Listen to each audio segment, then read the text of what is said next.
Hello Aries, welcome to the Plaid Sheep Oracle. I mean for these readings to be timeless, that is so that you could watch it, 5 years from now and it would be appropriate for you then. But they are informed and to some extent shaped by the time and the energy that in which I record them. And we are approaching the new moon in Aries. We just had the new moon in Pisces. We're going to have the full moon in Virgo on March 7th, just less than an hour before Saturn moves into Pisces. And then in April, on April 5th, is the full moon in Libra. But in between there, on March 21st, is the Aries new moon, and it happens at the 0 degree of Aries.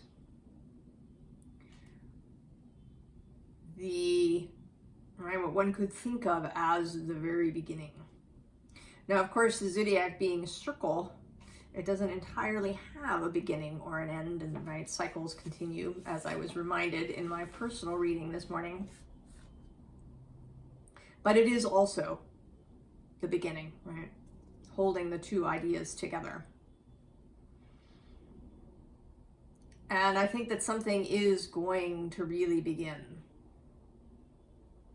Both kind of societally, right? In this time of transition, only 2 days later after that new moon, Pluto moves into Aquarius, dips his toe into the 0 degree for about 2.5 months. That same degree where Saturn and Jupiter met on the solstice of 2020 in December.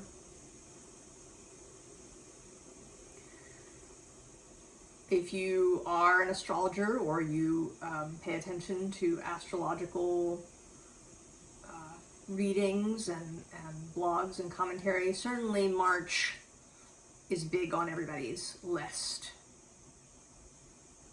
as two of the large planets, Saturn and, well, Pluto isn't physically large, but he looms large in the consciousness. They both move into a new sign.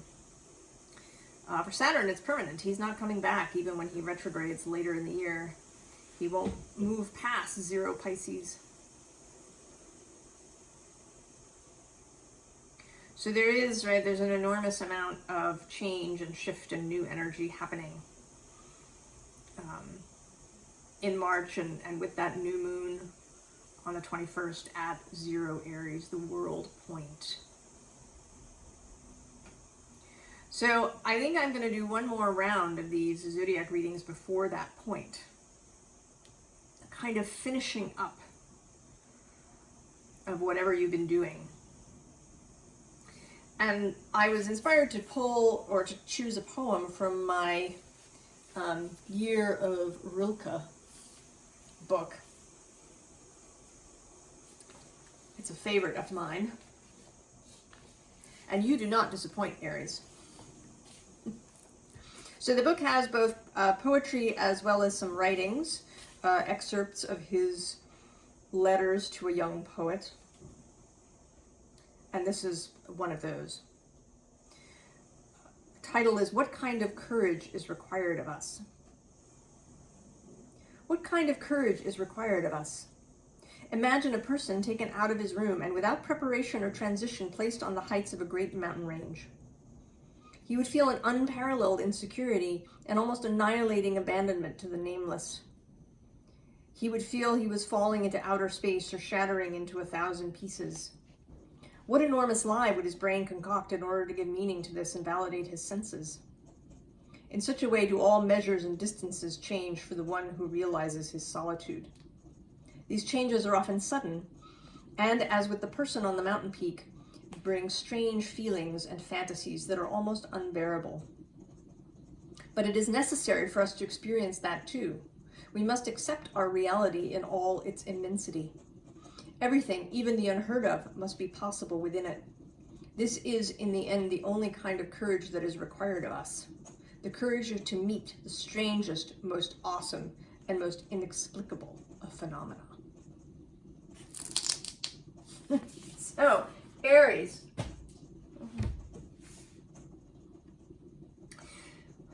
We begin the underlying 10 of Bows, 10 of Wands, and then immediately the Ace of Bows, the Ace of Wands. And underneath this 10 in the deck is the Archer. The Chariot in this deck, but, right, the person who will take this Ace of Bows, this spark of life, and set it into motion. And that, of course, is you, Aries.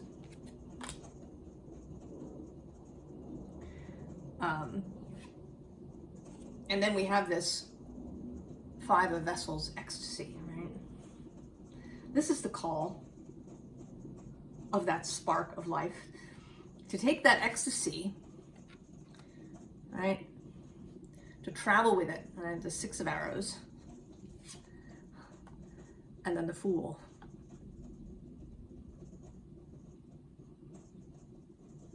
Which I always think of certainly as an Aries card. So we're approaching, right? I think that this card is both a call to you for who you can become, as well as a nod to that new moon on the 0 Aries point. If you're watching this at another time, you may be having a transit, perhaps, to your 0 Aries point that is significant.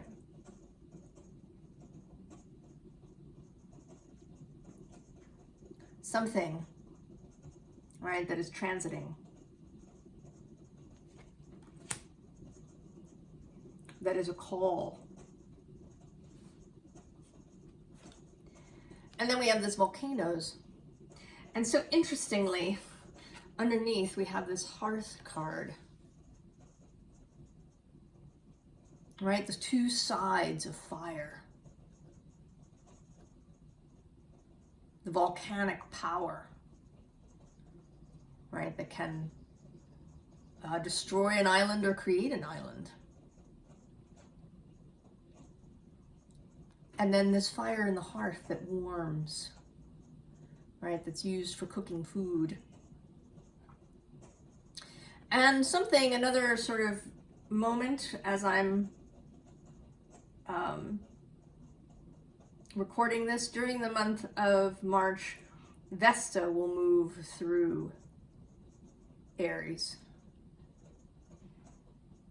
And she is, right, she's a goddess of devotion,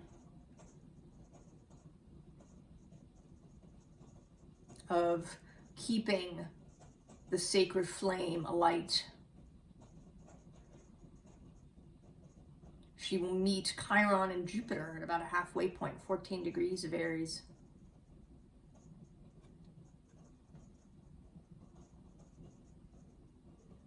A great expansion of healing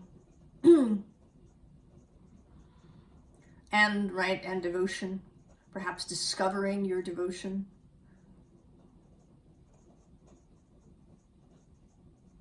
She's also, as I was reminded by something I saw this morning, about sacred sex. The Vestal virgins were, right, they were chaste during their service. But once they were finished, they were free women and they had the option to marry anyone they wanted. Right? Virgin didn't really mean never having had sex, right? It was just during their service, all of that power went into the devotion.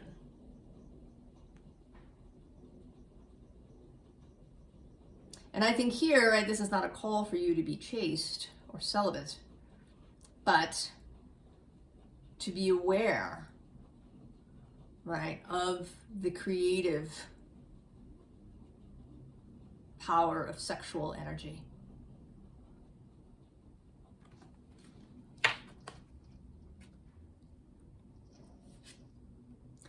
Now we have this gravity card, which I feel is sort of, right, how you may be at this moment, Aries, right? We've had this long period of dark and stillness. You've been anticipating your own season, right? And the new moon happens right after the season begins, right? Just after the sun has entered Aries. And in fact, there will be a second Aries new moon at the end of the month at 29, almost, it's like 29:50 something arc minutes.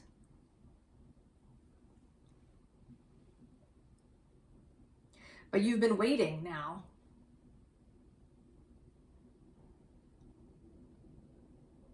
And it may be, right, that you've sort of fallen back asleep a little bit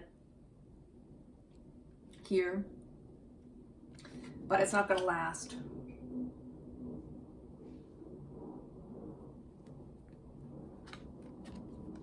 Right, because then we have this magic moment, followed by expansion.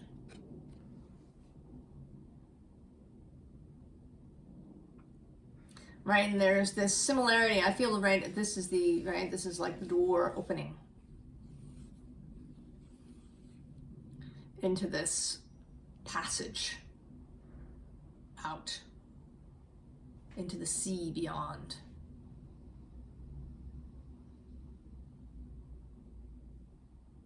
So we're coming to it, Aries, to that period where everything changes. Assuming, of course, that you choose to follow, right? That you don't stay in this sleeping place. I don't think you will, Aries. I think if you're here,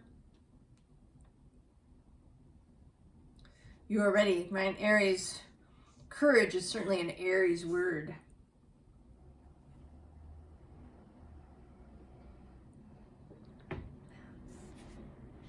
Happy to rush into this beckoning space. So then we have conception, right? The beginning.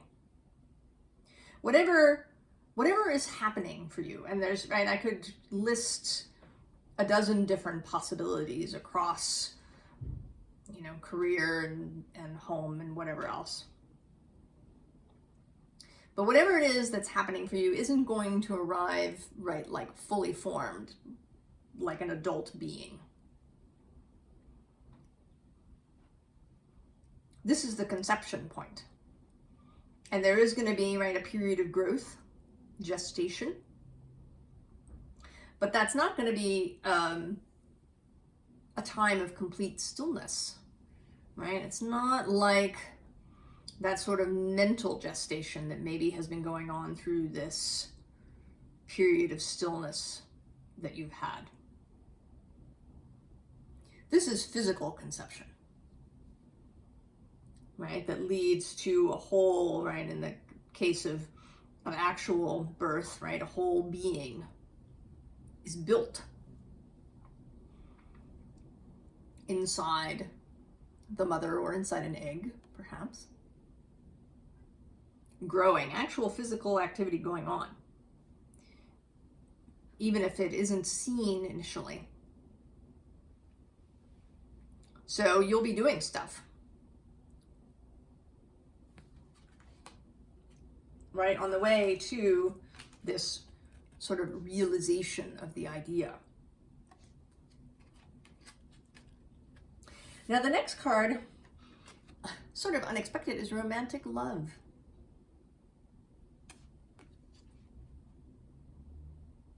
And I think this could go several ways. The card says the frequency of romantic love supports our journey to feel whole and complete through the experience with and reflection of a conscious lover. Now, I think that we feel whole and complete, right, without that. But certainly there are aspects of life that can only be experienced in relationship with another person, and really with another human being, right? I mean, there are lots of other beings. There's beings in spirit, there's plants, there's animals, but it is our relationships with other human beings that are, I think, always the most challenging, but also the most rewarding, most expanding, because of those challenges.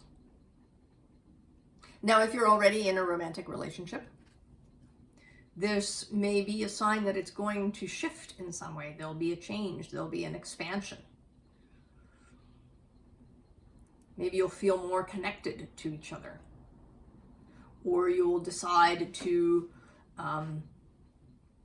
do something else that's a greater commitment. You know, you'll move into a home together, or you'll choose to get married, or have some other kind of contractual ritual event. Maybe this is actually about having children, and you will decide that you want children together. This may also be you falling in love with this project, with whatever this thing is that you are coming into. It could be that. But this really feels more like actual romantic love with another human being. Whether that is new, and it may well be new for some of you, or whether it is expansion of what already exists. And then we have this perception card. It says, the frequency of perception supports our natural curiosity, moving us beyond our comfort zone to find the edges of what we perceive as real and to take a good, hard, deep look at it.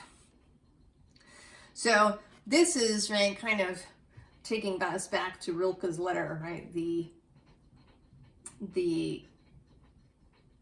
change in what we perceive as real and what we perceive as possible.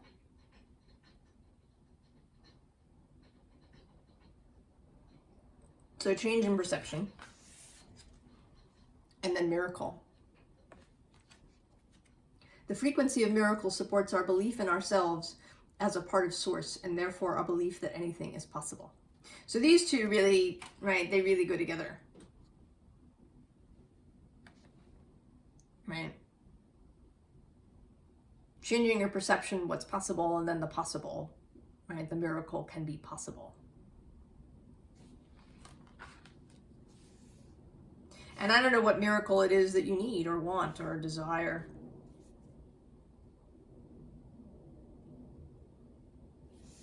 But perceiving it as possible. Perceiving yourself as this expanded being.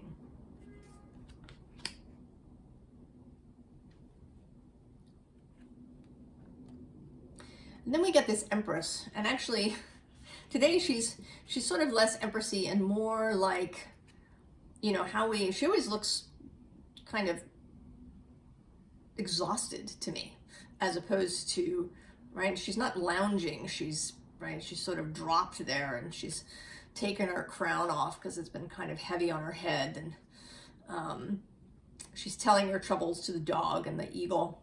Can't believe what happened today.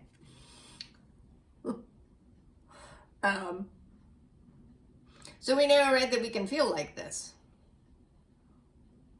especially when confronting new things and new challenges. So the call there is one, this is my very favorite Six of Cups ever. This nourishment of self, of one's emotional life.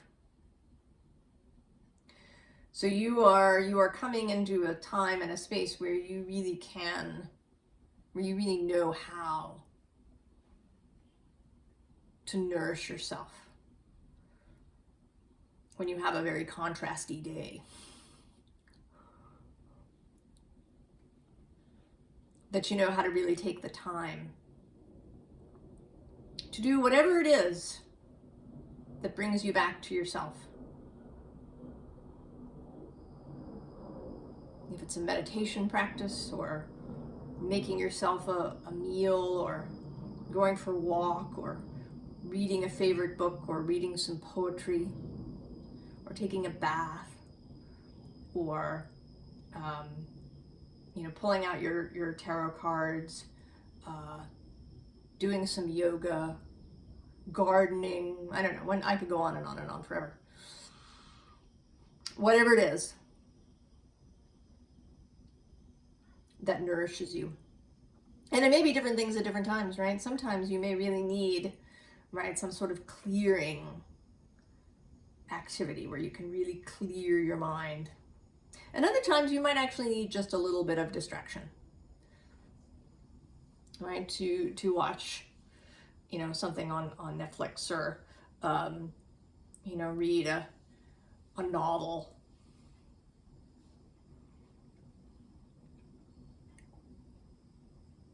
Something that just lets you step out for a bit.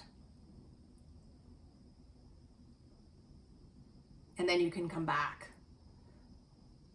and do whatever the practice is.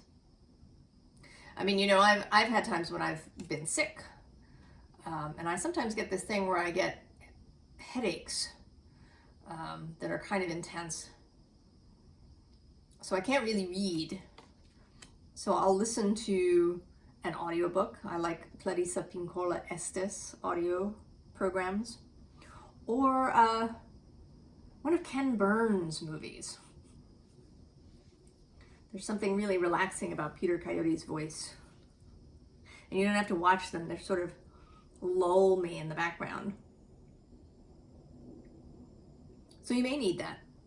And that's okay. Whatever it is that nourishes you, that waters your life.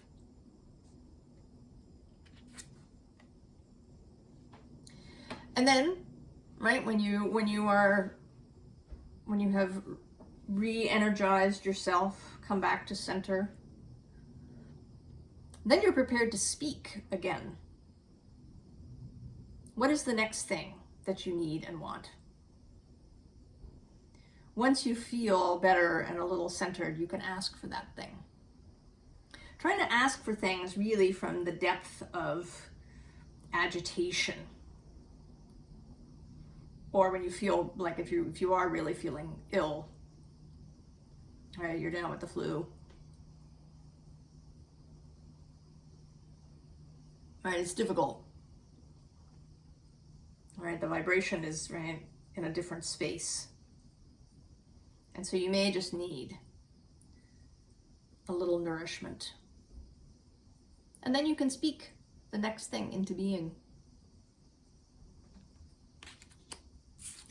Bringing whatever the new structure is. Each new step along the way. And this is, right, this is the Four of Wands. Certainly here in this card especially, it talks about, right, a union of two people.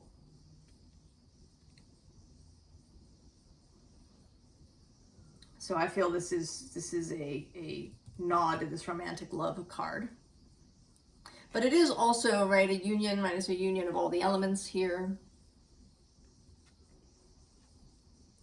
It may be a renewed commitment, not to another person, but to this process. And it may just be a new stage in the process. So, the advice. The tower's on top, yeah. And underneath is this devil, and the moment I saw him, right, he's like waving goodbye. He's absolutely waving goodbye. Right? We are leaving this space, Aries. I tell you, know it. Repeat it to yourself as much as you have to. All day long. That you are absolutely capable of leaving this devil and tower energy behind. Because below them is strength, and then the Ten of Pentacles. So you're absolutely capable of change, of new direction, of new life. Tell yourself that all day long, in whatever form you need to. You are saying goodbye to those devilish energies that maybe have kept you stuck in a previous space. Right? So if you have, if you felt this stuckness, like maybe some parts of you have been holding on to something unnecessarily, believe that you are capable of leaving that behind. Because what you have then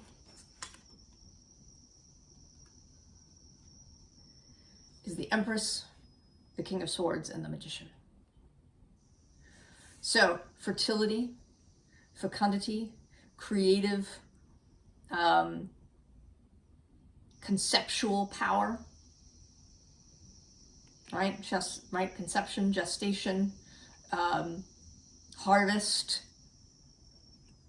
affluence, abundance.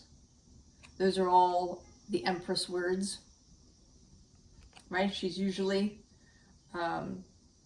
shown pregnant with possibility. And then the King of Swords, right? Clear, disciplined thought.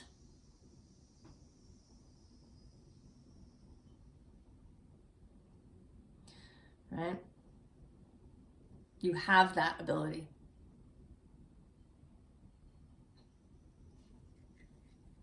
And then the Magician.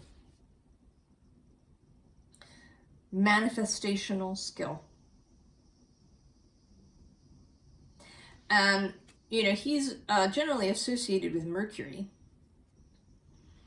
And therefore with Gemini and Virgo as signs. But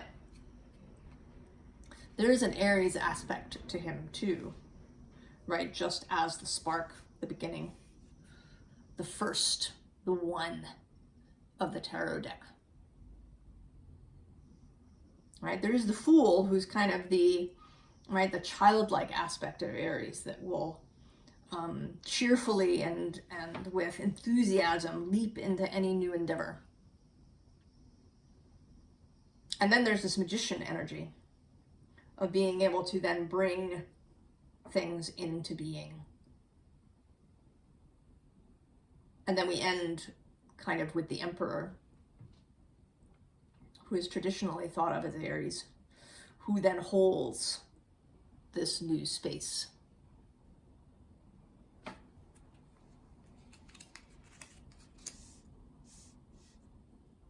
So I feel like this last little bit of time, this last month, these last several weeks before that Aries new moon, or before whatever transit is coming to you when you watch this,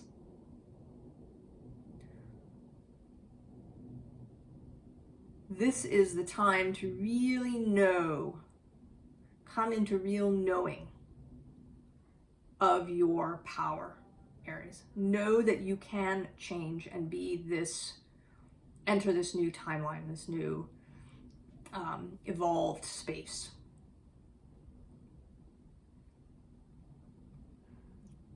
However you need to do that for yourself,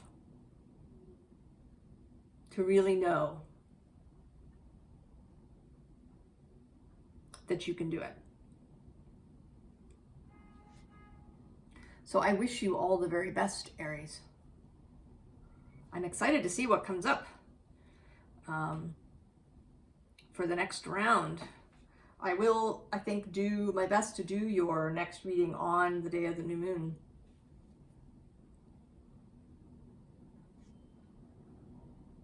So may we all right? Come into real knowing about our own abilities and our own power to change and be new again. So long, Aries. I'll see you next time.